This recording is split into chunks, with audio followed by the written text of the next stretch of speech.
Kolkata corporation, PWD, তাছাড়া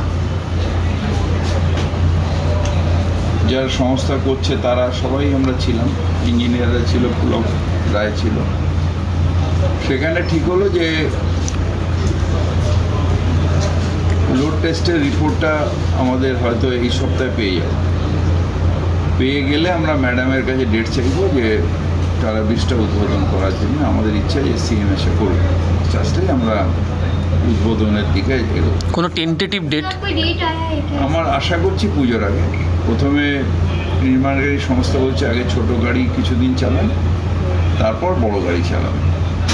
আর বড় গাড়ি চলার ক্ষেত্রে কোনো তো বাধা থাকবে না? বাধা থাকবে না, তবে প্রথম দিকে ছোট গাড়ি চালানো হবে, তার পরবর্তীকালে বড়। এক সপ্তাহ ছোট গাড়ি চালিয়ে তারপরে হবে। এটা চালু হলেই আমরা কেএমডি এর তরফ থেকে ওই ব্রিজটা ভাঙতে শুরু করি, কারণ ওটাও খুব ডেঞ্জারাস অবস্থা রয়েছে। এটা কতদিনের মধ্যে হলো? ব্রিজকে আমাদের ব্রিজ এক্সপার্ট কমিটি তারা বলে দিয়েছে এটা ডেমলিশ করতেই হবে। চিফ সেক্রেটারির ঘরে বসে আমাদের মিটিংও হয়েছে, সেখানে রেল ছিল, কেএমডিএ ছিল, চিফ সেক্রেটারি সেই কমিটি কেএমডিএকে ব্রিজটা বানাতে দিয়েছে। এবার টালা ব্রিজ শুরু হয়ে গেলে আমরা চিতপুর ব্রিজের ডেমোলিশিংয়ের কাজ শুরু করি।